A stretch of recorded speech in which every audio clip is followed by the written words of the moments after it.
ಮಂಜುನಾಥ್ ಅವರು ಅಲ್ಲಿ ಜಯದೇವದಲ್ಲಿ ಡೈರೆಕ್ಟರ್ ಆಗಿದ್ರು. ಹೌದು.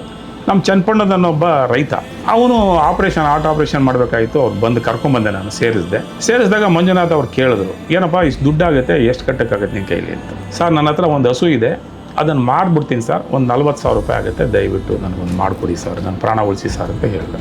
ಸರಿ ಅಂದ್ಬಿಟ್ಟು ಅವರು ಅವ್ನು ಅಡ್ಮಿಟ್ ಮಾಡಿಕೊಂಡು ಆಪ್ರೇಷನ್ ಮಾಡಿದ್ರು. ಆಪ್ರೇಷನ್ ಮಾಡಿದ್ಮೇಲೆ ಮತ್ತೆ ಕರ್ಸಿದ್ರು ಅವ್ನ ಚೇಂಬರ್ಗೆ. ನೋಡಪ್ಪ, ಈಗ ನಿಂದೆಲ್ಲ ಆಪ್ರೇಷನ್ ಆಗಿದೆ, ನಾನು ಚೆನ್ನಾಗಿದ್ದೀಯಾ, ಏನು ಮಾಡ್ತೀಯಾ ದುಡ್ಡಿಗೆ ಅಂತ. ಸರ್ ಅದೇ ಹಸು ಇದೆ ಸರ್, ಹೇಳಿದ್ದೀನಿ ಸರ್, ನಾಳೆದಲ್ಲಿ ಮಾರ್ಬಿಟ್ಟು ದುಡ್ಡು ತಂದು ಕೊಟ್ಬಿಡ್ತೀನಿ ಸರ್. ಅಲ್ಲಪ್ಪ ನೀನು ಬೇರೆ ಏನು ಕೆಲಸ ಮಾಡ್ತೀಯ ಅಂತ ಕೇಳಿದ್ರು. ಏನೋ ಕೂಲಿ ಮಾಡ್ಕೊಂಡು ಹೋಗ್ತೀನಿ ಸರ್, ನನಗೆ ಪ್ರಾಣ ಉಳಿಸಿದ್ರಿ ಅಂತ. ಅಲ್ಲ, ಕೂಲಿ ಮಾಡೋಕ್ಕಾಗಲ್ವಲ್ಲ ನಿನ್ಗೆ ಹಾರ್ಟ್ ಆಪ್ರೇಷನ್ ಮಾಡಿರೋದ್ರಿಂದ, ಮತ್ತು ಇನ್ನೇನು ಮಾಡಲಿ ಸರ್ ಅಂತ. ಏನು ಪ್ರಕಾಶ್ ಈ ಥರ ದುಡ್ಡು ಕೊಡ್ತೀನಿ ಅಂತ ಹೇಳ್ತಿದ್ದಾರೆ, ಮತ್ತು ಅವ್ರ ಕೈಲಿ ಕೆಲಸ ಮಾಡೋಕ್ಕಾಗಲ್ಲ, ಏನು ಮಾಡ್ತೀನಿ ಅಂತ ಕೇಳ್ತಾರೆ. ಸರ್ ಅವ್ನ ಕೈಲಿ ಎಲ್ಲಿ ಕೊಡೋಕ್ಕಾಗುತ್ತೆ ಸರ್ ದುಡ್ಡು ಅಂತ. ನಾನು ತಮಾಷೆ ನಗ್ತಾ, ಅದಕ್ಕೆ ಆಯ್ತಪ್ಪ ನೀನು ಅದೇನೋ ಪ್ರಕಾಶ್ ಈ ಥರ ಅಂದ್ಬಿಟ್ರು, ನನಗೊಂದು ಭಾಷೆ ಕೊಡು ನೀನು ಅಂತ ಕೇಳಿದ್ರು ಅವರು. ಅವ್ನು ಭಾಷೆ ಕೊಟ್ಟ.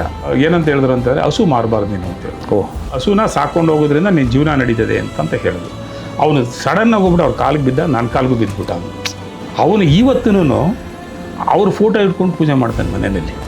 ಮಂಜುನಾಥ್ ಅವ್ರ ಫೋಟೋ ಇಟ್ಕೊಂಡು ಪೂಜೆ ಮಾಡ್ತಾನೆ. ಆ ರೀತಿ ಯಾವುದೇ ರಾಜಕೀಯ ವ್ಯಕ್ತಿ ಆಗಲಿ, ನನಗೆ ಪಕ್ಷ ಪಾರ್ಟಿ ಇಂಪಾರ್ಟೆಂಟ್ ಅಲ್ಲ, ನನಗೆ ವ್ಯಕ್ತಿ ಇಂಪಾರ್ಟೆಂಟ್ ಅಷ್ಟೇ. ನನಗೆ ಸ್ಥಳೀಯವಾಗಿ ನನಗೆ ಬೇಕಾದ ವ್ಯಕ್ತಿ, ನನಗೆ ಕಷ್ಟಕ್ಕೆ ಸ್ಪಂದಿಸೋರು ಬೇಕಾಗಿದೆ ಅಷ್ಟೇ. ಆ ರೀತಿ ಕೆಲಸನ ನೀವು ಮಾಡ್ತಾ ಇದ್ದೀರಿ, ನಿಜವಾಗ್ಲೂ ನನಗೆ ಭಾಳ ಹೆಮ್ಮೆ ಆಗ್ತದೆ, ಸಂತೋಷ ಆಗ್ತದೆ.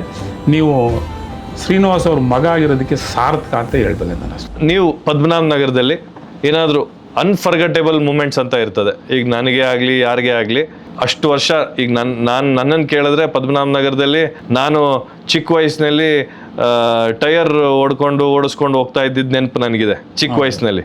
ಆ ಥರ ಏನಾದರೂ ನೆನಪು ನಿಮಗೆ ಅನ್ಫರ್ಗೆಟೇಬಲ್ ನೆನಪುಗಳು ಪದ್ಮನಾಭ ನಗರದ ಬಗ್ಗೆ ನೀವು ಬಂದಿರತಕ್ಕಂಥ ಹಾದಿಲಿ ಇದೆಯಾ? ಪದ್ಮನಾಭದಲ್ಲಿ ಸಾಮಾನ್ಯವಾಗಿ ಏನು ಜಯನಗರ ಹೌಸಿಂಗ್ ಸೊಸೈಟಿಯಿಂದ ನಮ್ಮ ಫಾದರ್ನೆಲ್ಲ ಅವರು ಸೈಟ್ ಕೊಟ್ಟಿದ್ದಾರೆ, ಅದರಲ್ಲಿ ಒಂದು 40% ಮಾರ್ಕೊಂಡಿದ್ದಾರೆ.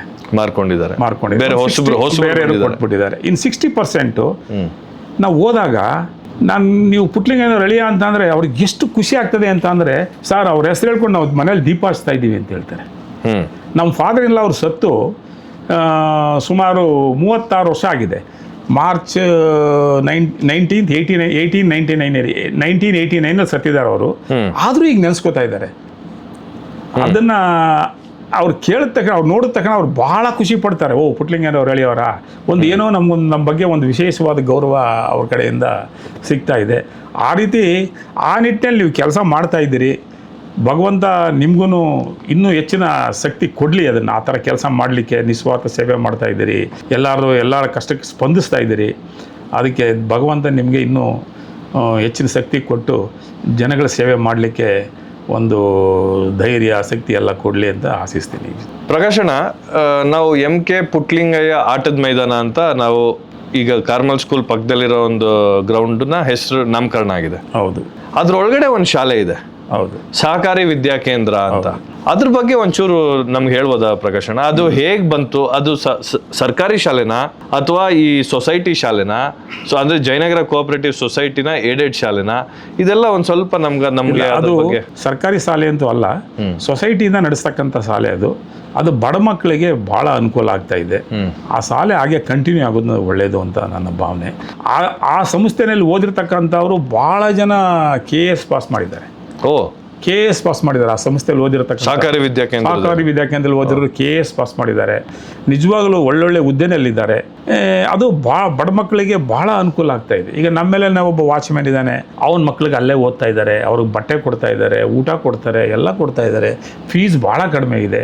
ಅಂತ ಶಾಲೆ ಇದ್ರೆ ಒಳ್ಳೇದು ಅಂತ. ಇದು ಅನ್ಎಡೆಡ್ ಶಾಲೆ. ಸರ್ಕಾರ ಇದರಿಂದಾನೆ. ಇದು ಸಹಕಾರಿ ವಿದ್ಯಾಕೇಂದ್ರ ಇರೋ ಶಾಲೆ ಜಯನಗರ ಕೋಆಪರೇಟಿವ್ ಸೊಸೈಟಿ ಅವ್ರು ಇವತ್ತಿಗೂ ನಡೆಸ್ತಾ ಇದ್ದಾರೆ. ಅದು ಪ್ರಕಾಶಣ್ಣ, ಪದ್ಮನಾಭ ನಗರ, ನೀವು ಪದ್ಮನಾಭ ನಗರದ ಬಗ್ಗೆ ಭಾಳ ಹೇಳಿದ್ರಿ. ನಿಮ್ಮ ಮಾವವ್ರ ಬಗ್ಗೆ ಹೇಳಿದ್ದೀರಾ. ಈಗ ನಿಮ್ಮ ಮನೆಯವ್ರ ಬಗ್ಗೆ, ಪತ್ನಿಯವ್ರ ಬಗ್ಗೆ, ಗಾಯತ್ರಕ್ಕ ಅವ್ರ ಬಗ್ಗೆ ಒಂದೆರಡು ಮಾತು ಹೇಳ್ಬೇಕಲ್ಲ. ಅವರು ಈಗ ಪದ್ಮನಾಭರು, ನಮ್ಮ ಮಿಸಸ್ ಅವರು ಜಯನಗರ ಹೌಸಿಂಗ್ ಸೊಸೈಟಿನಲ್ಲಿ ಡೈರೆಕ್ಟರ್ ಆಗಿದ್ದಾರೆ. ಕ್ರೆಡಿಟ್ ಸೊಸೈಟಿನಲ್ಲಿ ಡೈರೆಕ್ಟರ್ ಆಗಿದ್ದಾರೆ. ಜೊತೆಗೆ ಅವರು ಒಕ್ಕಲಿಗ ಸಂಘದಲ್ಲೂ ಒಂದು 2-3 ಸಾರಿ ಎಲೆಕ್ಷನ್ ನಿಂತು ಕೇವಲ ಒಂದು ಸಾರಿ ಗೆದ್ದದ್ದನ್ನು ಸೋಲಿಸಿದ್ದಾರೆ.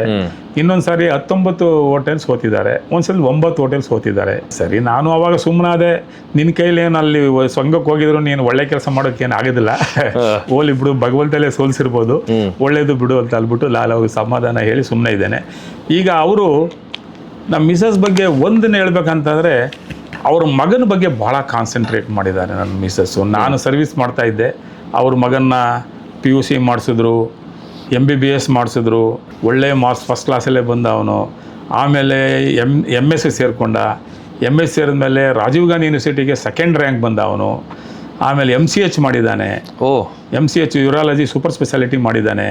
ಈಗ ಪೋರ್ಟಿಸ್ ಕೆಲ್ಸಕ್ಕೆ ಹೋಗ್ತಾ ಇದ್ದಾನೆ, ಇಲ್ಲೂ ಒಂದು 7-8 ಹಾಸ್ಪಿಟ್ಲಿಗೆ ಹೋಗ್ತಾ ಇದ್ದಾನೆ, ಪ್ರೈವೇಟಾಗೂ ಹೋಗ್ತಾನೆ.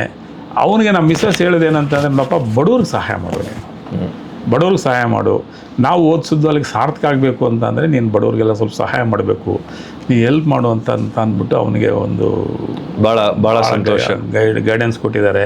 ಅವನು ಅದೇ ರೀತಿ ನಡ್ಕೋತಾ ಇದ್ದಾನೆ. ಅದೊಂದು ಹೆಮ್ಮೆ ಇದೆ ನನಗೆ. ಬಡವರು ಸಹಾಯ ಮಾಡಪ್ಪ ಅಂತ ಹೇಳಿದ್ದೀನಿ. ಅದರಲ್ಲೂ ವಿಶೇಷವಾಗಿ ನಮ್ಮ ಇಲಾಖೆಯವ್ರಿಗಂತವನು ಭಾಳ ಜನಕ್ಕೆ ಸಹಾಯ ಮಾಡ್ತಾನೆ. ಅವನು ರೇಷ್ಮೆ ಇಲಾಖೆ ಅಂತ ತಕ್ಷಣ ಅವ್ನಿಗೆ ಏನೋ ಒಂದು ಖುಷಿ, ಅವನಿಗೆ ನಮ್ಮ ಅಪ್ಪನ ಇಲಾಖೆ, ಇವು ಸಹಾಯ ಮಾಡಬೇಕು ಅಂತ. ಒಂದು ಕನಿಷ್ಠ ಅಂದ್ರೆ ಒಂದು 60-70 ಜನ ಪೇಷಂಟ್ ಇರ್ಬೋದು ನನ್ನ ಮಗನಿಗೆ ಅಲ್ಲಿ ರೇಷ್ಮೆ ಇಲಾಖೆಯವರು. Very good. ಅವ್ರು ಫೋನ್ ಮಾಡ್ತಾರೆ ನನಗೆ, ನಿಜವಾಗ್ಲೂ ನನಗೆ ಭಾಳ ಖುಷಿ ಆಗ್ತದೆ ಅವನಿಗೆ ಅವ್ನು ಮಾಡೋದ್ರಿಂದ.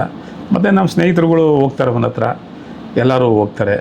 ಭಾಳ ಖುಷಿ ಇದೆ ನನಗಂತ, ಹೆಮ್ಮೆ ಇದೆ. ಪ್ರಕಾಶ್ ಅಣ್ಣ, ನಾನು ಸುಮಾರು ಜನದ ಹತ್ರ ಮಾತಾಡಬೇಕಾದ್ರೆ ನಿಮ್ಮ ಬಗ್ಗೆ ನನಗೆ ಭಾಳ ಜನ ಹೇಳ್ತಾರೆ, ತುಂಬ ಒಳ್ಳೆಯವರು, ಒಳ್ಳೆ ಫ್ರೆಂಡ್ಶಿಪ್ಪು ನಮಗೆ ಅವ್ರ ಜೊತೆ, ಪ್ರಕಾಶ್ ಅಣ್ಣನ ಜೊತೆ. ಎಷ್ಟೇ ಇದ್ದರೂ ಕೂಡ ತುಂಬ ಡೌನ್ ಟು ಅರ್ತು. ಇದೊಂದನ್ನ ನೀವು ಸಂಪಾದನೆ ಮಾಡಿದ್ದೀರಾ, ಜನನ ನೀವು ಸಂಪಾದನೆ ಮಾಡಿದ್ದೀರಾ. ಯಾಕೆಂದ್ರೆ ನಮ್ಮ ಕಚೇರಿಗೆ ಸುಮಾರು ಜನ ಬರ್ತಾ ಇರ್ತಾರೆ, ನಿಮಗೂ ಗೊತ್ತಿದೆ. ಬಂದವರೆಲ್ಲ ಪ್ರಕಾಶ್ ಅಣ್ಣನ ಮೂಲಕ ಬಂದೆ, ಪ್ರಕಾಶ್ ಅಣ್ಣನ್ ಅಂದರೆ ಅಷ್ಟು ಜನ ಕೂಡ ನಿಮ್ಮ ಬಗ್ಗೆ ಒಳ್ಳೆ ಒಪಿನಿಯನ್ ಇಟ್ಕೊಂಡು ನಿಮ್ಮನ್ನೇ ಒಂದು ಸ್ಥಾನಮಾನದಲ್ಲಿ ಅವ್ರು ನೋಡ್ತಾ ಇದ್ದಾರೆ. ಇದನ್ನೆಲ್ಲ ನೀವು ಗಳಿಸ್ಬೇಕಾದ್ರೆ ಅಷ್ಟು ಸುಲಭವಾಗಿ ನೀವು ಗಳಿಸ್ಲಿಕ್ಕಾಗಲ್ಲ. ಯಾಕೆಂದರೆ ಒಬ್ಬ ವ್ಯಕ್ತಿಗೆ ಸ್ವಾರ್ಥ ಅನ್ನೋದು ಇದ್ದೇ ಇರುತ್ತೆ. ಎಂಥ ದೊಡ್ಡ ವ್ಯಕ್ತಿ ಆದ್ರೂ ಅವ್ರದ್ದೇ ಆದಂಥ ಒಂದು ಸ್ವಾರ್ಥ ಇರ್ತದೆ. ಅಂಥದ್ರಲ್ಲಿ ನೀವು ಇಷ್ಟು ಜನ ಸ್ನೇಹಿತರನ್ನ, ಇಷ್ಟು ಜನ ಫ್ಯಾಮಿಲಿ ಮೆಂಬರ್ಸಲ್ಲಿ ನೀವು ಇಂಥ ಒಳ್ಳೆ ಹೆಸರು, ಇಂಥ ಒಳ್ಳೆ ಫ್ರೆಂಡ್ಶಿಪ್ನ ನೀವು ಗಳಿಸಿದ್ದೀರಾ. ಹೇಗೆ ಪ್ರಕಾಶ್ ಅಣ್ಣ ಇದೆಲ್ಲ ನಿಮ್ಮ ಹಾದಿ ನೋಡ್ತಾ ಇದ್ದರೆ ನನಗೇನು ಅನ್ನಿಸ್ತದೆ, ನೀವು ಹುಟ್ಟದಿಂದ ನೀವು ರಿಟೈರ್ಮೆಂಟ್ ಆಗೋವರೆಗೂ ತುಂಬ ಹೋರಾಟ ಮಾಡಿಕೊಂಡೇ ಬಂದಿದ್ದೀರಾ ಅಂತ ನನಗನ್ನಿಸ್ತಾ ಇದೆ. ಆ ಮಧ್ಯದಲ್ಲಿ ಇಷ್ಟು ಸರ್ಕಲ್ಲು, ಇಷ್ಟು ಜನ ನಿಮಗೆ ಬಂಧುಗಳು, ಸ್ನೇಹಿತರು, ಹೇಗೆ ಪ್ರಕಾಶ್ ಅಣ್ಣ? ನನ್ನ ಒಂದು ಸರ್ಕಾರಿ ನಿಷ್ಠೆ ಅದಕ್ಕೆ ಅನುಕೂಲ ಆಗಿದೆ. ಮತ್ತು ಜನಗಳಿಗೆ ಮೋಸ ಮಾಡದಿರೋದು ನನಗೆ ಅನುಕೂಲ ಆಗಿದೆ ಅಷ್ಟೇ. Good point. ಜನಗಳಿಗೆ ನಾನು ನಾನು ಭಗವಂತನಲ್ಲಿ ನಾನು ದೇವ್ರ ಪೂಜೆ ಮಾಡಲ್ಲ, ಮಾಡಿದ್ರೆ 3 ಕೇಳೋದು. ಒಂದು, ಸ್ವಂತಕ್ಕೆ ಆರೋಗ್ಯಕ್ಕೆ ಕೇಳ್ತೀನಿ. 2ನೇದು, ನನ್ನ ಕೈಲಿ ಬೇರೆಯವರು ಮೋಸ ಮಾಡಿಸ್ಬೇಡ ಅಂತ ಕೇಳ್ತೀನಿ. Good point. 3ನೇದು, ನಾನು ಒಳ್ಳೆ ಕೆಲಸ ಮಾಡ್ಲಿಕ್ಕೆ ಶಕ್ತಿ ಧೈರ್ಯ ಕೊಡಪ್ಪ ಅಂದ್ಬಿಟ್ಟು ಭಗವಂತನಲ್ಲಿ ಇದುವರೆಗೂ ಏನು ಕೇಳಿಲ್ಲ. ನಾವು ದೇವ್ರ ಹತ್ರ ಹೋದಾಗ ನಾವು ಕೇಳೋದೇನು, ನಮಗೆ ನನ್ನನ್ನು ಖುಷಿಯಿಂದ ಇಡು ಅಷ್ಟೇ ಅಂತ ಕೇಳ್ತೀವಿ, ಆರೋಗ್ಯ ಕೊಡಪ್ಪ ಅಂತ. ಆದರೆ ಆರೋಗ್ಯ ಕೊಡಿ ಇದನ್ನೆಲ್ಲರೂ ಕೇಳ್ತಾರೆ. ಆದರೆ ನಾನೆಲ್ಲೋ ಒಂದು ಬುಕ್ಕಲ್ಲಿ ಓದ್ತಾ ಇದ್ದೆ ಪ್ರಕಾಶ್ ಅಣ್ಣ, ಒಬ್ಬ ಭಕ್ತ ಏನು ಕೇಳಬೇಕು ಅಂದರೆ, ಈ ದೇವಸ್ಥಾನಕ್ಕೆ ನಾನು ಬಂದಿರೋದು ನನ್ನನ್ನು ಖುಷಿಯಿಂದ ಇಡು ಅಂತ ಕೇಳಕ್ಕೆ ನಾನು ಬರಲ್ಲ, ಅಥವಾ ನೀನು ಕೊಟ್ಟಿರೋ ಕಷ್ಟಗಳನ್ನ ಪರಿಹಾರ ಮಾಡುವಂತನೂ ನಾನು ಕೇಳೋಕ್ಕೆ ಒಬ್ಬ ಹೇಡಿ ಭಕ್ತನ ನಾನಲ್ಲ.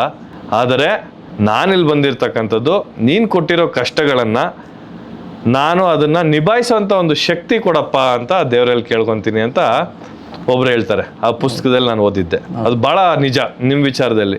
ಯಾಕೆಂದರೆ ನೀವು ಇವಾಗ ಹೇಳ್ಕೊಂಬಂದ್ರಿ, ಯಾವುದು ನಿಮಗೋಸ್ಕರ ನೀವು ಕೇಳ್ತಾ ಇಲ್ಲ, ಎಲ್ಲದೂ ಬೇರೆಯವ್ರಿಗೋಸ್ಕರ ಕೇಳ್ತಾ ಇದ್ದೀರಾ. ಭಾಳ ಖುಷಿ ಆಗುತ್ತೆ ಪ್ರಕಾಶ್ ಅಣ್ಣ. ನಿಮ್ಮಂಥವ್ರು ನಮಗೆಲ್ಲ ಆದರ್ಶವಾಗಿ ಮಾರ್ಗದರ್ಶನ ಕೊಡ್ತಾ ಇರತಕ್ಕಂಥದ್ದು ನಮಗೆಲ್ಲ ಭಾಳ ಖುಷಿ. ಕೊನೆಯದಾಗಿ ಪ್ರಕಾಶ್ ಅಣ್ಣ, ಈಗ ಪದ್ಮನಾಭ ನಗರದಲ್ಲಿ ಮುಂದಿನ ಭವಿಷ್ಯದ ಪದ್ಮನಾಭ ನಗರ ಅಂದರೆ, ಭವಿಷ್ಯದ ಪದ್ಮನಾಭ ನಗರ ಅಂದರೆ ನಾನು ಎಲ್ಲ ವರ್ಟಿಕಲ್ಸಲ್ಲಿ ಕೇಳ್ತಾ ಇದ್ದೀನಿ. ಒಂದು ಇನ್ಫ್ರಾಸ್ಟ್ರಕ್ಚರ್ ಆಗಿರ್ಬೋದು, ಮತ್ತೊಂದಾಗಿರ್ಬೋದು, ಅಥವಾ ಪೊಲಿಟಿಕಲಿ ಇನ್ಫ್ಲೂಯೆನ್ಸ್ ಆಗ್ತಾ ಇರೋ ಪದ್ಮನಾಭ ನಗರಕ್ಕೆ ನಿಮ್ಮ ಭವಿಷ್ಯದ ಪದ್ಮನಾಭ ನಗರ ನಿಮ್ಮ ಕಲ್ಪನೆ ಏನಿದೆ? ಪದ್ಮನಾಭ ನಗರ ನಾಗರಿಕರಿಗೆ ಸ್ಪಂದಿಸೋದಷ್ಟೇ, ಸ್ಪಂದಿಸಬೇಕು. ಯಾರೇ ಆಗಲಿ, ಅವರು ಯಾರೇ ಬಂದ್ರೂ ಸ್ಪಂದಿಸಬೇಕು. ಅವರ ಅಹವಾಲನ್ನು ಸ್ವೀಕಾರ ಮಾಡಬೇಕು. ಅಷ್ಟು ಮಾಡಿದ್ರೆ ಸಾಕಂತ ಕಾಣಿಸ್ತದೆ. ಯಾಕೆ ಅಂದರೆ ಪ್ರಕಾಶಣ್ಣ ನೀವು ನೋಡ್ತಾ ಇರ್ಬೋದು, ಇತ್ತೀಚೆಗೆ ತಮಿಳ್ನಾಡಿನಲ್ಲಿ ಒಂದು ಕ್ರಾಂತಿ, ಒಂದು ಬದಲಾವಣೆ, 50-60 ವರ್ಷ ನಡ್ಕೊಂಬಂದಿರ್ತಕ್ಕಂಥ ಪಾರ್ಟಿಗಳು, 50-60 ವರ್ಷ ನಡ್ಕೊಂಬಂದಿರ್ತಕ್ಕಂಥ ನಾಯಕರು ಇವತ್ತು ಅವರು ಆಯ್ಕೆ ಮಾಡೋಕ್ಕಾಗಲಿಲ್ಲ. ಏನಿರ್ಬೋದು ಪ್ರಕಾಶಣ್ಣ ನಿಮ್ಮ ಪ್ರಕಾರ? ಏನಕ್ಕೆ ಈ ಬದಲಾವಣೆ ಆಗಬೇಕಿತ್ತು? ಅದೇ ಜನಗಳ ಪ್ರೀತಿ ಅಷ್ಟೇ. ಜನಗಳ ಪ್ರೀತಿ ಗಳಿಸಿದ್ರೆ ಆಟೋಮೆಟಿಕ್ಕಾಗಿ ಬದಲಾವಣೆ ಆಗಿಬಿಡುತ್ತೆ. ನನಗೆ ಯಾರು ನನ್ನ ಕಷ್ಟಕ್ಕೆ ಸ್ಪಂದಿಸ್ತಾರೆ ಅವರು ನನ್ನ ಹೃದಯದಲ್ಲಿ ಉಳಿತಾರೆ ಅವರು ಅಷ್ಟೇ. ಈಗ ಉದಾಹರಣೆಗೆ ನಾನು ಹೇಳಬೇಕು ಅಂತಂದರೆ ಅದನ್ನು ಇದು ಹೇಳ್ಬಾರ್ದು, ಯಾವ್ದಾದ್ರು ಹೇಳ್ಬಿಡ್ತೀನಿ. ಈಗ ಮಂಜುನಾಥ್ ಅವರು ಅಲ್ಲಿ ಜಯದೇವದಲ್ಲಿ ಡೈರೆಕ್ಟರ್ ಆಗಿದ್ದರು. ಹೌದು. ನಮ್ಮ ಚನ್ನಪಣ್ಣದನ್ನೊಬ್ಬ ರೈತ, ಅವನು ಹಾರ್ಟ್ ಆಪ್ರೇಷನ್ ಮಾಡಬೇಕಾಯಿತು. ಅವ್ರು ಬಂದು ಕರ್ಕೊಂಬಂದೆ, ನಾನು ಸೇರಿಸಿದಾಗ ಮಂಜುನಾಥ್ ಅವ್ರು ಕೇಳಿದ್ರು, ಏನಪ್ಪ ಇಷ್ಟು ದುಡ್ಡಾಗುತ್ತೆ, ಎಷ್ಟು ಕಟ್ಟಕ್ಕಾಗತ್ತೆ ನಿನ್ನ ಕೈಲಿ ಅಂತ. ಅದಕ್ಕೆ ಅವನೇ ಹೇಳ್ದ, ಸರ್ ನನ್ನ ಹತ್ರ ಒಂದು ಹಸು ಇದೆ, ಅದನ್ನು ಮಾಡಿಬಿಡ್ತೀನಿ ಸರ್, ಒಂದು 40,000 ರೂಪಾಯಿ ಆಗುತ್ತೆ, ದಯವಿಟ್ಟು ನನಗೊಂದು ಮಾಡಿಕೊಡಿ ಸರ್, ನನ್ನ ಪ್ರಾಣ ಉಳಿಸಿ ಸರ್ ಅಂತ ಹೇಳಿದೆ. ಸರಿ ಅಂದ್ಬಿಟ್ಟು ಅವರು ಅವ್ನು ಅಡ್ಮಿಟ್ ಮಾಡಿಕೊಂಡು ಆಪ್ರೇಷನ್ ಮಾಡಿದ್ರು. ಆಪ್ರೇಷನ್ ಮಾಡಿದ್ಮೇಲೆ ಮತ್ತೆ ಕರ್ಸಿದ್ರು ಅವ್ನ ಚೇಂಬರ್ಗೆ. ನೋಡಪ್ಪ, ಈಗ ನಿಂದೆಲ್ಲ ಆಪ್ರೇಷನ್ ಆಗಿದೆ, ನೀನು ಚೆನ್ನಾಗಿದ್ದೀಯಾ, ಏನು ಮಾಡ್ತೀಯಾ ದುಡ್ಡಿಗೆ ಅಂತ. ಸರ್ ಅದೇ ಹಸು ಇದೆ ಸರ್, ಹೇಳಿದ್ದೀನಿ ಸರ್, ನಾಳೆದಲ್ಲಿ ಮಾರ್ಬಿಟ್ಟು ದುಡ್ಡು ತಂದು ಕೊಟ್ಬಿಡ್ತೀನಿ ಸರ್ ಅಂತ. ಅಲ್ಲಪ್ಪ ನೀನು ಬೇರೆ ಏನು ಕೆಲಸ ಮಾಡ್ತೀಯ ಅಂತ ಕೇಳಿದ್ರು ಅವರು. ಅದಕ್ಕೆ ಅವರಂತಂದರು, ಸರ್ ನಾನು ಏನೋ ಕೂಲಿ ಮಾಡ್ಕೊಂಡು ಹೋಗ್ತೀನಿ ಸರ್, ನನಗೆ ಪ್ರಾಣ ಉಳಿಸಿದ್ರಿ ಅಂತಂದು. ಅಲ್ಲ, ಕೂಲಿ ಮಾಡೋಕ್ಕಾಗಲ್ವಲ್ಲ, ನಿನ್ಗೆ ಹಾರ್ಟ್ ಆಪ್ರೇಷನ್ ಮಾಡಿರೋದು ನಾನು, ಮತ್ತು ಇನ್ನೇನು ಮಾಡಲಿ ಸರ್ ಅಂತಂದು. ಆಯಿತು, ಪ್ರಕಾಶ್ ಅವ್ರು ಕರೆದುಬಿಡು ಅಂತ ಹೇಳಿದ್ರು. ಸರಿ, ನನ್ನ ಕರೆದ್ರು, ಹೋದ್ಮೇಲೆ 3 ಗಂಟೆಗೆ ಬಂದುಬಿಡಿ ಇಬ್ಬರು ಅಂತ ಹೇಳಿದ್ರು. ಏನು ಪ್ರಕಾಶ್ ಈ ಥರ ದುಡ್ಡು ಕೊಡ್ತೀನಿ ಅಂತ ಹೇಳ್ತಿದ್ದಾರೆ, ಮತ್ತು ಅವ್ರ ಕೈಲಿ ಕೆಲಸ ಮಾಡೋಕ್ಕಾಗಲ್ಲ, ಏನು ಮಾಡ್ತೀನಿ ಅಂತ ಕೇಳಿದ್ರು. ಸರ್ ಅವ್ನ ಕೈಲಿ ಎಲ್ಲಿ ಕೊಡೋಕ್ಕಾಗುತ್ತೆ ಸರ್ ದುಡ್ಡು ಅಂದರೆ ನಾನು ತಮಾಷೆ ನಗ್ತಾ. ಅದಕ್ಕೆ ಆಯಿತಪ್ಪ ನೀನು ಅದೇನೋ ಪ್ರಕಾಶ್ ಈ ಥರ ಅಂದ್ಬಿಟ್ರು, ನನಗೊಂದು ಭಾಷೆ ಕೊಡು ನೀನು ಅಂತ ಕೇಳಿದ್ರು ಅವರು. ಅವ್ನು ಭಾಷೆ ಕೊಟ್ಟ. ಏನಂತ ಹೇಳಿದ್ರು ಅಂತಂದರೆ, ಹಸು ಮಾರಬಾರ್ದು ನೀನು ಅಂತ ಹೇಳಿದ್ರು. ಹಸು ಮಾರಬಾರ್ದು, ಆ ಹಸುನೆಲ್ಲ ನೀನು ಜೀವನ ಮಾಡ್ಕೊಂಡು ಹೋಗಬೇಕು. ನಿನ್ನ ಹಾರ್ಟ್ ಆಪ್ರೇಷನ್ ಆಗಿರೋದ್ರಿಂದ ನೀನು ಹಸುನ ಸಾಕೊಂಡು ಹೋಗೋದ್ರಿಂದ ನಿನ್ನ ಜೀವನ ನಡೀತದೆ ಅಂತ ಹೇಳಿದ್ರು. ಅವನು ಸಡನ್ನಾಗಿ ಹೋಗ್ಬಿಟ್ಟು ಅವ್ರ ಕಾಲಿಗೆ ಬಿದ್ದ, ನನ್ನ ಕಾಲಿಗೂ ಬಿದ್ದುಬಿಟ್ಟ. ಅವನು ಇವತ್ತೂ ಅವ್ರ ಫೋಟೋ ಇಟ್ಕೊಂಡು ಪೂಜೆ ಮಾಡ್ತಾನೆ ಮನೆಯಲ್ಲಿ. ಮಂಜುನಾಥ್ ಅವ್ರ ಫೋಟೋ ಇಟ್ಕೊಂಡು ಪೂಜೆ ಮಾಡ್ತಾನೆ. ಆ ರೀತಿ ಯಾವುದೇ ರಾಜಕೀಯ ವ್ಯಕ್ತಿ ಆಗಲಿ, ನನಗೆ ಪಕ್ಷ ಪಾರ್ಟಿ ಇಂಪಾರ್ಟೆಂಟ್ ಅಲ್ಲ, ನನಗೆ ವ್ಯಕ್ತಿ ಇಂಪಾರ್ಟೆಂಟ್ ಅಷ್ಟೇ. ನಾನು ಯಾವತ್ತೂ ನೋಡೋದು ವ್ಯಕ್ತಿನೇ ನೋಡ್ತಕ್ಕಂಥದ್ದು. ನನಗೆ ಸ್ಥಳೀಯವಾಗಿ ನನಗೆ ಬೇಕಾಗಿರೋದು ವ್ಯಕ್ತಿ, ನನಗೆ ಕಷ್ಟಕ್ಕೆ ಸ್ಪಂದಿಸೋರು ಬೇಕಾಗಿದೆ ಅಷ್ಟೇ. ಕರೆಕ್ಟ್. ಅಂಥವ್ರನ್ನ ನೋಡ್ತೀನಿ, ಬೇರೆಯವ್ರು ನೋಡೋದಿಲ್ಲ. ನೋಡಿ, ಈಗ ಅವ್ರು ಆ ಥರ ಮಾಡಿರೋದ್ರಿಂದ, ಎಷ್ಟೋ ಜನಕ್ಕೆ ಮಾಡೋದ್ರಿಂದ ಅವ್ರ ಮನಸ್ಸಲ್ಲಿ ಉಳಿತಾರೆ. ಆ ರೀತಿ ಕೆಲಸನ ನೀವು ಮಾಡ್ತಾ ಇದ್ದೀರಿ. ನಿಜವಾಗ್ಲೂ ನನಗೆ ಭಾಳ ಹೆಮ್ಮೆ ಆಗ್ತದೆ, ಸಂತೋಷ ಆಗ್ತದೆ. ನೀವು ಶ್ರೀನಿವಾಸ್ ಅವ್ರ ಮಗ ಆಗಿರೋದಕ್ಕೆ ಸಾರ್ಥಕ ಅಂತ ಹೇಳ್ಬಲ್ಲೆ ನಾನು ಅಷ್ಟೇ. ತುಂಬ ಥ್ಯಾಂಕ್ಸ್ ಪ್ರಕಾಶಣ್ಣ. ಇಷ್ಟೊತ್ತು ನಮ್ಮ ಜೊತೆ ನಮ್ಮ ಕ್ಷೇತ್ರದ ನಾಗರಿಕರು, ಹಿರಿಯರು ಆಗಿರ್ತಕ್ಕಂಥ ಪ್ರಕಾಶಣ್ಣ ಅವರು, ಅವರ ಜೀವನದ ಬಗ್ಗೆ, ಅವ್ರು ನಡೆದು ಬಂದಂಥ ಹಾದಿಯ ಬಗ್ಗೆ, ಅವ್ರ ತಂದೆ ತಾಯಿಯ ಬಗ್ಗೆ, ಅವರ ಒಂದು ಕೆರಿಯರ್ ಬಗ್ಗೆ, ಮತ್ತು ಅವ್ರದ್ದೇ ಆದಂಥ ಒಂದು ಆಚಾರಗಳು, ವಿಚಾರಗಳು, ಪದ್ಮನಾಭ ನಗರದ ಬಗ್ಗೆ ಎಲ್ಲ ತಿಳಿಸಿದಂಥವ್ರು. ತುಂಬ ಒಂದು ಹೆಮ್ಮೆ ಆಗುತ್ತೆ ಅಂಥವ್ರ ಮಧ್ಯೆ ನಾವು ಜೀವನ ಮಾಡ್ತಾ ಇರೋದು. ಅವರ ಮಾರ್ಗದರ್ಶನ, ಅವರ ಆದರ್ಶಗಳು ನಮ್ಮಂಥ ಯುವಕರಿಗೆ, ಎಷ್ಟೋ ಜನ ಯುವಕರಿಗೆ ಆದರ್ಶವಾಗಿ ಅದು ನಿಂತ್ಕೊಳುತ್ತೆ. ಪ್ರಕಾಶಣ್ಣ, ನೀವು ಇಷ್ಟೊತ್ತು ನಮಗೆ ನಿಮ್ಮ ಟೈಮ್ ತೊಗೊಂಡು ಬಂದು ನಿಮ್ಮ ಒಂದು ವಿಚಾರಗಳನ್ನ ನಮ್ಮ ಜೊತೆ ಹಂಚ್ಕೊಂಡಿದ್ದಕ್ಕೆ ತುಂಬ ಧನ್ಯವಾದಗಳು. ನಮಸ್ಕಾರ ಸರ್. ನೀವು ನನ್ನನ್ನು ಇಲ್ಲಿ ಕರೆಸಿ ನನ್ನ ಹತ್ರ ಇಷ್ಟು ಮಾತಾಡ್ಸಿರೋದಕ್ಕೆ ನನ್ನ ವೈಯಕ್ತಿಕ ಪರವಾಗಿ, ನಮ್ಮ ಕುಟುಂಬದ ಪರವಾಗಿ ತಮಗೂ ಸಹ ತುಂಬ ಹೃದಯದ ಧನ್ಯವಾದಗಳನ್ನು ಅರ್ಪಿಸ್ತಾ ಇದ್ದೀನಿ. Thank you ಪ್ರಕಾಶಣ್ಣ.